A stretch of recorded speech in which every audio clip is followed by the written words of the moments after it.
mundo como consecuencia de lo que aconteció o lo que está narrado en Génesis capítulo 6.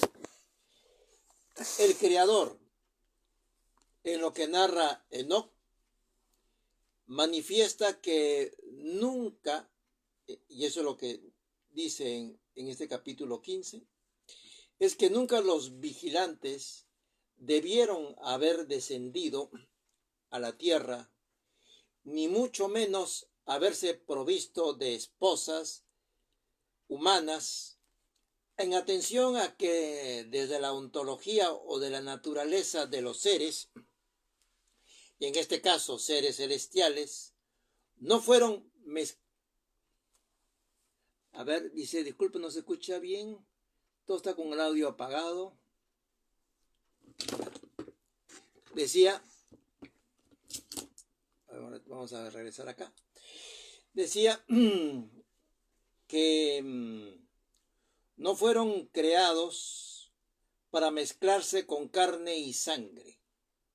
Tampoco los que perpetraron tal hecho, es decir, los vigilantes, estaban autorizados en cuanto a compartir secretos no autorizados para el mundo de los hombres. También les anticipa que los tres grupos de coautores serían sentenciados y castigados. Habían tres grupos de autores que serían sentenciados o que recibirían castigo. Esos tres grupos de coautores o coparticipantes, tenemos a los vigilantes, los Nefilim, que eran los gigantes hijos de los vigilantes, y las mujeres involucradas con los gigantes. Todos ellos serían destruidos físicamente, aunque no sus espíritus, informados en una línea, se puede decir lo que les iba a acontecer. Al morir los gigantes en esta línea, sus espíritus se convertirían en demonios que iban a vagar por los lugares solitarios del planeta. Vamos a leer lo que nos hemos quedado de Enoc 15, unos versículos adicionales. 7, 8. De 7 al 14. 12. 7 al 12 ya, para terminar. Por ello no se os han atribuido mujeres, pues la morada de los espíritus del cielo es el cielo. Y ahora, los gigantes que han nacido de los espíritus y de la carne, serán llamados en la tierra espiritual malignos, y sobre la tierra estará su morada. Los espíritus malos proceden de sus cuerpos, porque han nacido de humanos y de los santos vigilantes en su comienzo y origen primordial. Estarán los espíritus malos sobre la tierra y serán llamados espíritus malos. Los espíritus del cielo tienen su casa en el cielo, y los espíritus de la tierra que fueron engendrados sobre la tierra tienen su casa en la tierra. Y los espíritus de los gigantes, de los Nefilins, que afligen, oprimen, invaden, combaten y destruyen sobre la tierra y causan penalidades. Fíjese todo lo que hacen, ¿no? Según el relato dice, que causan aflicción, oprimen, van a traer opresión, invaden, van a invadir casas, van a combatir, es decir, tenemos lucha contra ellos, van a destruir la tierra, van a causar penalidades, van a causar sobre la tierra desplomes de la naturaleza, van a causar ruina, van a causar devastación y van a traer penuria. Ellos, aunque no comen, tienen hambre y sed y causan daños. Estos espíritus se levantarán contra los hijos de los hombres y contra las mujeres, porque de ellos proceden. Porque de ellos proceden. Todos ellos entonces, vemos aquí toda esa lista, serían destruidos físicamente, aunque no sus espíritus informados, como dije, en esa línea de lo que acaba también de leer Mónica. Dichos espíritus nunca tendrían paz y seguirían cometiendo fechorías espirituales indeteniblemente hasta el día del gran juicio. Amigos del Facebook también, que nos acompaña. Ahora, son demonios insaciables de maldad, carecen de un lugar propio en la tierra o en el cielo, no pertenecen a ninguno de ellos, son híbridos, es decir, mezcla. De ahí que buscan incansablemente establecer posesión sobre los hombres. Y es así que miles de ellos están buscando alojarse en estos momentos en un cuerpo humano, cuerpo que tanto extrañan cuando tenían o eran nefilims y podían experimentar un conjunto o una serie de sensaciones. Los espíritus nefilims obtenidos como consecuencia de la alteración del orden divino no tienen posibilidad alguna de redención, por lo que son errantes sobre la tierra. No tienen salida. Desde el origen están ellos llenos de turbación, llenos de odio, hambrientos del caos, sin reconocimiento para el que es el rey del universo. Esas son las características de estos seres híbridos que deambulaban por la tierra físicamente y que ahora sus espíritus han quedado vagando por la tierra y causando todas las devastaciones, posesiones, invasiones, etcétera, que narra la Escritura.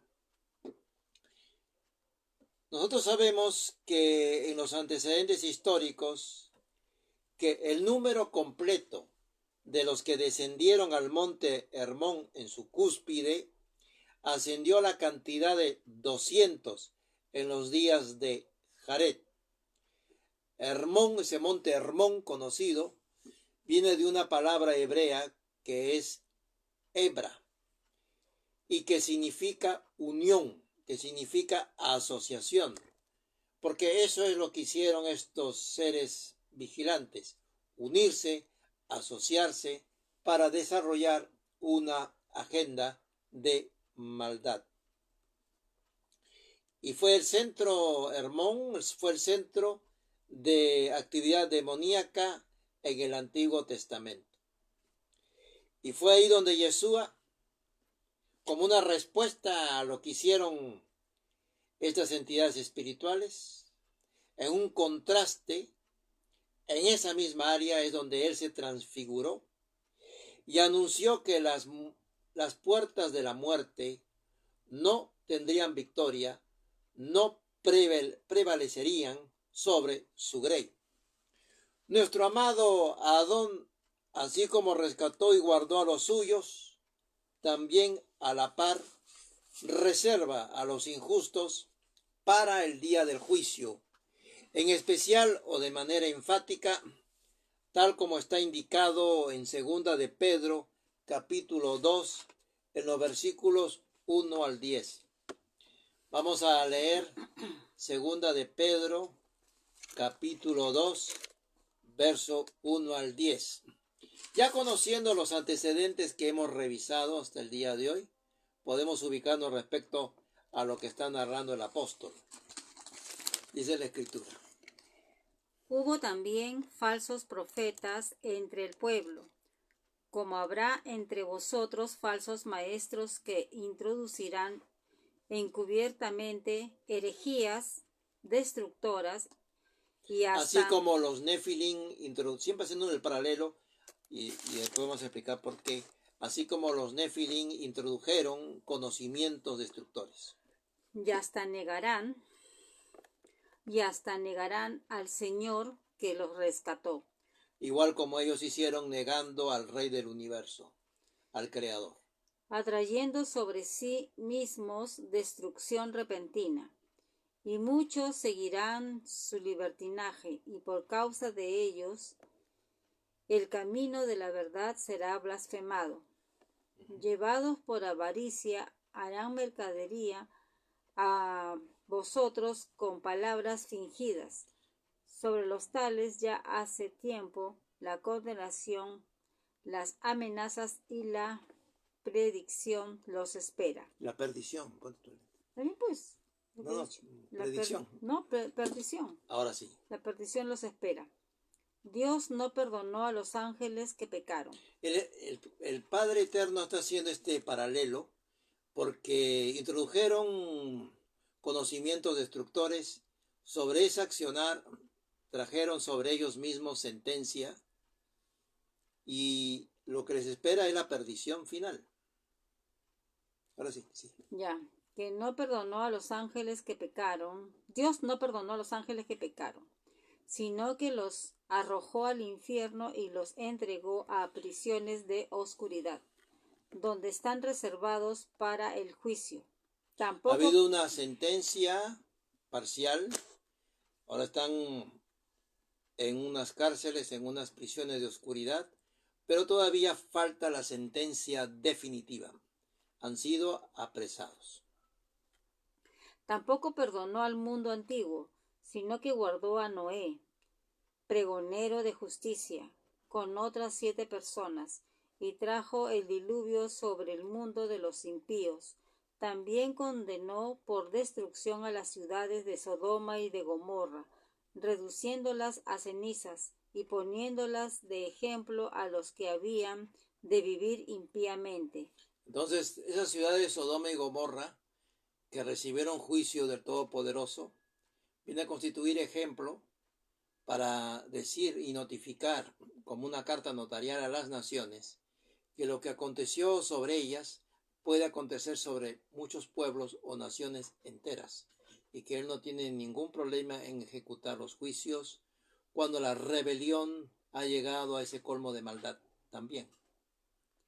Pero libró al justo Lot, abrumado por la conducta pervertida de los malvados. Pues en los tiempos de Noé también estaban acosados por la conducta pervertida de los Nefilim que acosaban a los pueblos. Y Noé fue en medio de todo esto guardado, reservado y protegido para que no sea devorado o atacado por estos seres espirituales de gran maldad. Pues este justo que habitaba entre ellos afligía cada día su alma justa viendo y oyendo los hechos inicuos de ellos. Nosotros vamos a nosotros a vivir la sensación que en su alma vivió Noé, que viendo la maldad, ¿cómo se sentía Noé? Se sentía afligido. Hablaba entre ellos, estaba afligido en su alma viendo los hechos injustos, es decir, lo inicuo es todo aquello que es sin ley, sin instrucción, sin mandamiento, libertinaje, rebelión. Y frente a lo que está haciendo la humanidad, nosotros, como en los tiempos de Noé, vamos a sentirnos afligidos por lo que vemos alrededor. El Señor sabe librar la tentación a los piadosos y reservar a los injustos para ser castigados en el día del juicio, y mayormente a aquellos que, siguiendo la carne, andan en placeres e inmundicia y desprecian el señorío. Atrevidos y obstinados Vamos a ver esa generación atrevida, obstinadas en el error, obstinados en la mentira, obstinados en el engaño, obstinados en la maldad. No temen decir mal de los poderes superiores. Y que no temen hablar de los poderes superiores. Hay muchos que con una solvencia en cuanto a lo que es la inmoralidad, una solvencia inmoral, digamos, un contraste con estas palabras, se comportan de una manera atrevida, ufanándose de sus conocimientos humanos, como que tienen la total capacidad para juzgar a poderes superiores que de ellos nada saben. Sin embargo, son personas lisas, necias, inicuas, que profieren esas palabras y que escuchan en lo alto. El libro de Judas también habló en su momento del libro, antes del libro de Apocalipsis, también se repronunció acerca de ángeles y vigilantes. Eso, que no permanecieron en sujeción a la autoridad de la cual disfrutaban, haciendo abandono de su morada. Cuando habla de morada, de su estancia espiritual, donde mora tu alma, habla de esa estancia espiritual, por lo cual fueron arrestados para estar en una oscuridad de terror hasta el juicio del gran día, similar a lo ocurrido en Sodoma y Gomorra, que también se entregaron a la inmoralidad sexual, dejándose llevar por los deseos contra naturaleza, siendo así ellos un ejemplo para los que serán juzgados después, y con un agravante en el caso de Sodoma, que también cita la Escritura. Vamos a ubicarnos en cuál es el agravante que aconteció con Sodoma. Vamos a ir a Ezequiel capítulo 16 en los versículos 49. Hemos estado revisando donde Mónica leyó en segunda de Pedro 2:1 al 10 y vimos cómo se entregaron a la concupiscencia de una pasión contaminante, despreciando la autoridad sobre ellos. Solo el 49, ¿no? Sí, veamos que con un conjunto de situaciones que se daban en Sodoma de inmoralidad, ciertamente también hay algo que le quitó el paraguas de protección por lo que venía aconteciendo ahí. Antes que nada, shalom, mi hermana Eva, ¿nos escuchas bien? Sí, shalom. Ya, ¿cómo está? Bienvenida. Tuve un inconveniente, de nuevo me estaba sangrando la nariz. Es falta una cicatrización de repente. Sí, se me olvidó y me soné justo. Entonces, menos mal que estaba mi esposo igual acá, así que voy a hablar poco. Ya. Pero no quise dejar de conectarme. Así Qué que, muy bien, hermana. Así que ya me paró. Ya, qué pero bueno. Eso, los saludo. Bienvenida, mi hermana. Bienvenida. Shabbat shalom, hermana. Así que, disculpe la interrupción. No. Bueno. Además, este capítulo o esta clase también está siendo grabada, por si la puedas revisar después. Sí, gracias. Estaba diciendo que en ese conjunto de situaciones que se dieron en los pueblos que fueron y recibieron el juicio del Todopoderoso, también pone el ejemplo aquí, se habló en el libro de Judas acerca de Sodoma y acerca de Gomorra. Y estaba explicando que Sodoma no tuvo esa protección de la compasión para los juicios que recibió, en atención a los que específicamente señala la Escritura en Ezequiel capítulo 16, 49, porque Sodoma es conocida por la inmoralidad. Pero ¿cuál fue la esencia de su pecado? Leamos 16, 49. Esta fue la maldad de Sodoma. Entonces es como hacer un corte en una cirugía y extraen. Dice, mira, te voy a enseñar cuál es la maldad de Sodoma. Tu hermana, soberbia. La soberbia. Pan de sobra. El pan de sobra, alimentarse más de la cuenta, la gula. Y abundancia de ocio. Abundancia de ocio, muchas horas libres que podían haberse dedicado al bien, sin embargo, sin producción moral ni solvencia en cuanto a lo que significa el correcto uso del tiempo. Tuvieron ella y sus hijas, todas. y no fortaleció la mano del afligido y del necesitado. Y entonces, teniendo todo eso, no socorrieron al afligido y al necesitado. Esa fue la maldad de Sodoma. La Biblia de Latinoamérica dice así para Ezequiel 16:49, la Biblia de Latinoamérica. ¿Cuál fue el pecado de tu hermana Sodoma? Era orgullosa, comía bien y vivía sin preocupaciones. Ella y sus hijas no hicieron nada por el pobre y el desgraciado. Entonces, no tuvieron nada de compasión frente a lo que veían, a pesar que tenían los medios para hacerlo. Y eso hizo, y esto a nivel pueblo o a nivel particular. Así si nosotros tenemos los medios para hacerlo y estamos viendo la situación y no hacemos nada, entonces también caerán los juicios, así como le cayó a Sodoma. Y esto será reclamado ante el tribunal del Mesías en el momento de lo que nosotros, como siervos o pertenecientes a su pueblo, tengamos que asumir las responsabilidades de lo que hicimos u optamos no hacer. Esto se leerá y seremos preguntados por aquellos que teniendo para ayudar no lo quisieron hacer. Entonces, en esos momentos nos pareceremos a Sodoma. Y eso es lo que dice aquí Ezequiel 16:49, de una manera singular. Esta fue la maldad, este fue el pecado de Sodoma y por eso cayeron estos juicios.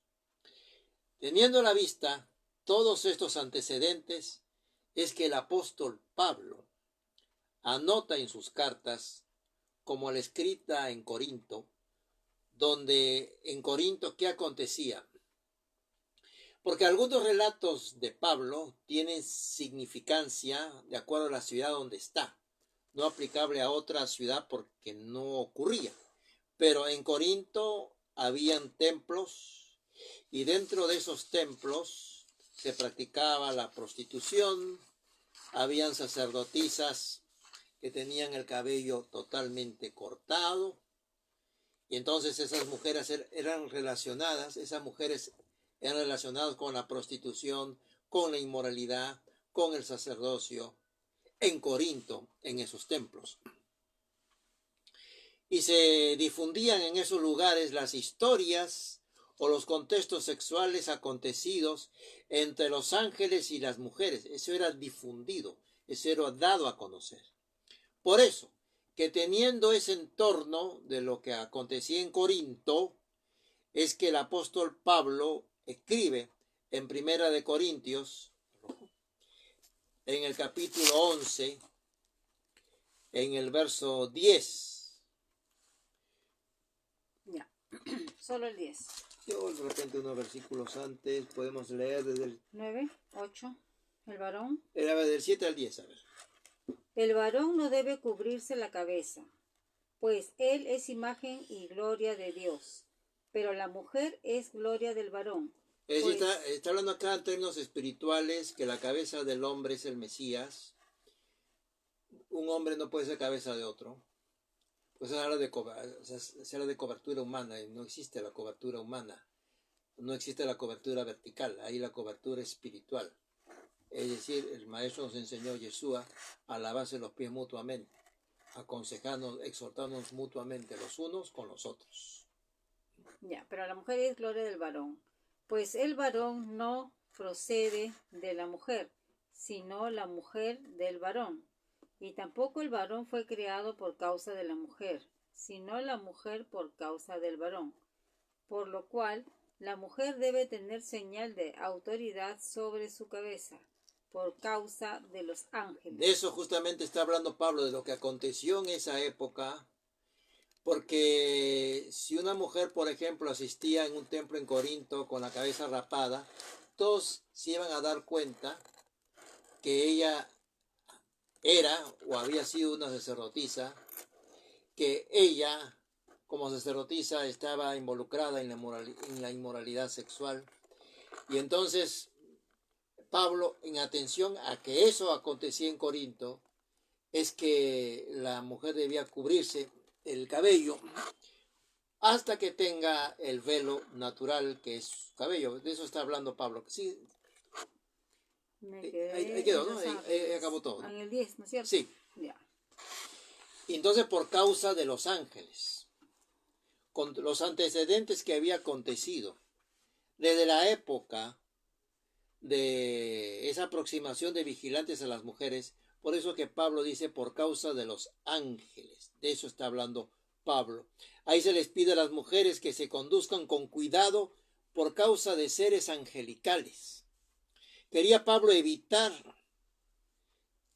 que, sin proponérselo, las mujeres sedujeran a los ángeles y hubiese producido otra vez lo que pasó, la fecundación, tal como ocurrió o pasó en Génesis capítulo 6, porque habían prácticas que se estaban dando en los templos de Corinto con aproximación o búsqueda angelicales o de seres caídos.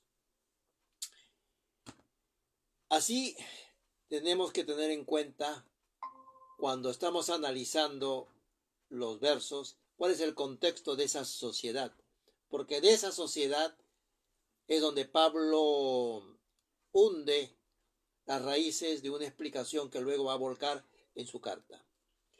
Nosotros, cuando leemos la Escritura, no debemos tener prejuicios frente a lo que la Biblia nos da a conocer. No temerle a los escritos, sino, como dijo Yeshua, escudriñarlos sin forzarlos para que se ajusten a nuestros pensamientos preconcebidos, ya que ello impedirá que lleguemos a conocer el mensaje que nos quiere legar nuestro Padre amado, el Creador.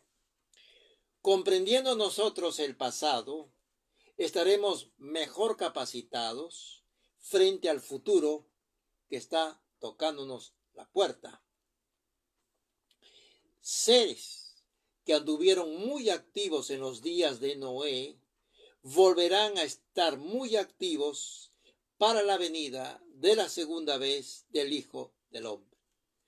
Los seres humanos, y podemos sacar aquí, entrando ya a lo que son las conclusiones espirituales de este capítulo 15 de Enoc, que hemos leído por completo, que contenía 12 versículos. Los seres humanos fueron creados para procrear y llenar la tierra, pero los ángeles, siendo espirituales o espíritus puros sin tener un cuerpo, no tenían esa necesidad de llenar la tierra para nada. Están yendo contra la esencia de lo que es la esencia de su responsabilidad, autoridad, propósito sobre ellos.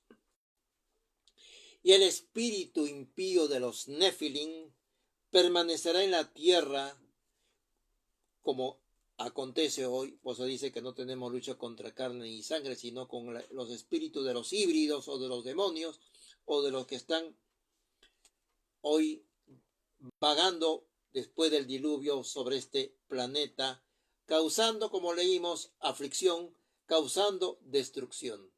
Y nosotros, como seres espirituales, llamados a tener un cuerpo espiritualizado también en su momento, pero alma y cuerpo, diferente a lo que son los ángeles, porque nosotros tenemos en lo que es la creación minerales, vegetales, animales, hombres, ángeles, poderes superiores y Yahweh. Hay una clasificación de siete niveles. Entonces nosotros podemos, a veces entramos a un ambiente y sentimos esa pesadez espiritual de entes o entidades que están ahí alojadas en esa casa, en ese lugar. Y sentimos el ambiente pesado. Somos como un diapasón espiritual que podemos percibir estas sensaciones. La caída de esos seres espirituales, cuando se dieron a deseos carnales o terrenales, ¿representó qué? Representó la corrupción de lo sagrado por lo profano, de una unión antinatural, brotaron espíritus malignos. Porque eso es lo que ocurre cuando se violentan las leyes naturales y espirituales. El resultado es malo. Fuerzas distintivas brotaron de aquí, diferente a lo creado, y que asolarían a la humanidad. Entonces esto se conoce en la historia como la hibridación.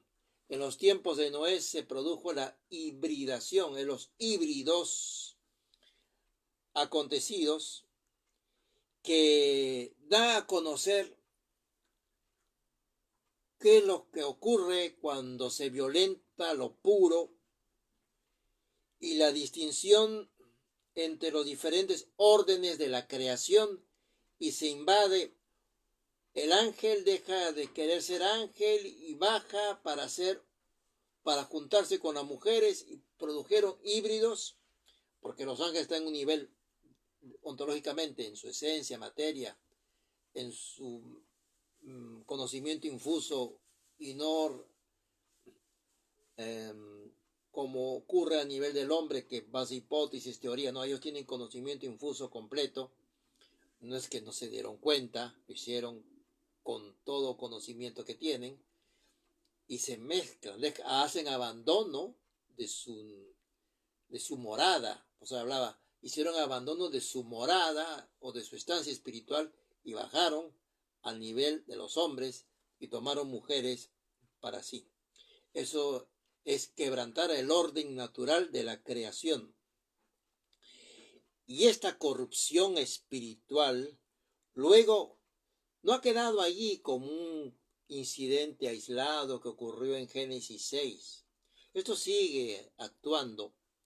Esta es una corrupción espiritual que se va a infiltrar y se ha infiltrado también en las instituciones religiosas a lo largo de la historia, simbolizadas o plasmadas en las luchas por el poder, tal como los nefilins querían tomar el poder, con gratificaciones terrenales basados en el daño que hacían a una colectividad, tomando sus tierras, tomando sus posesiones, como si fueran los seres humanos a la humanidad, para ellos solamente elementos de consumo, porque también se los devoraron a pueblos enteros, causando ruina y destrucción en los campos.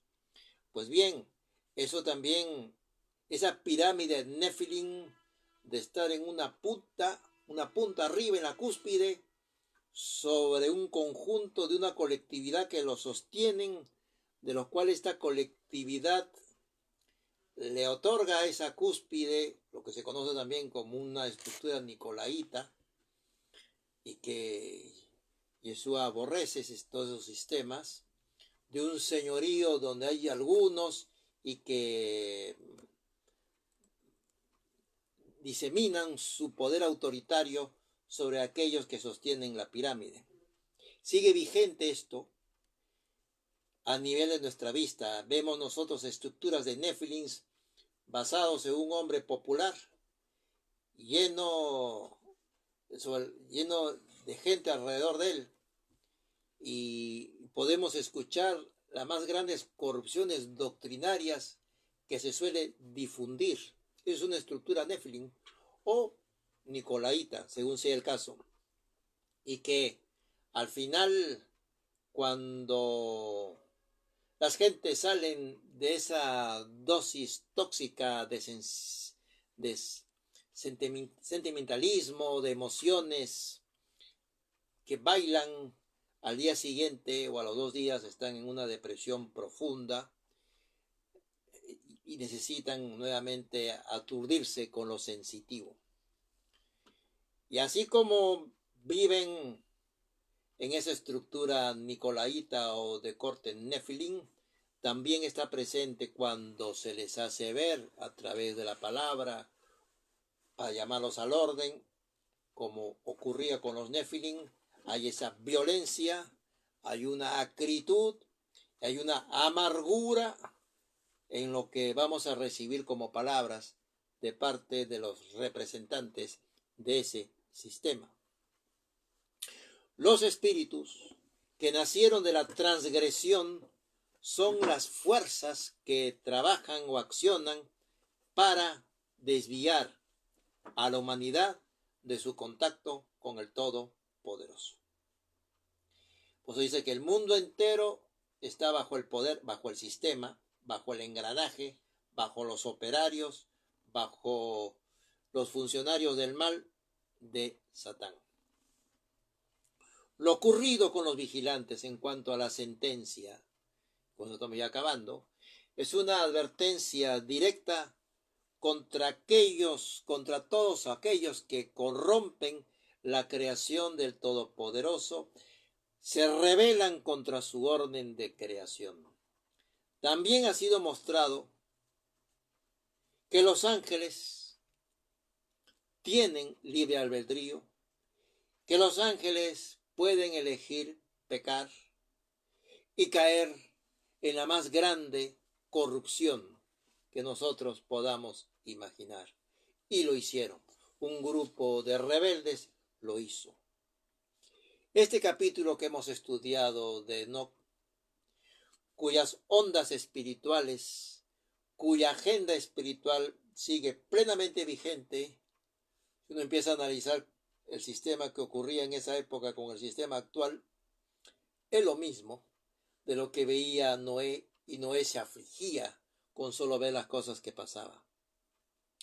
Ese capítulo 15 de Enoc ha mostrado la naturaleza del bien y la naturaleza del mal. Ha mostrado también la responsabilidad que nos compete a nosotros frente a juicios que vienen. Y hemos leído en Ezequiel 16:49 qué cosa debemos hacer también.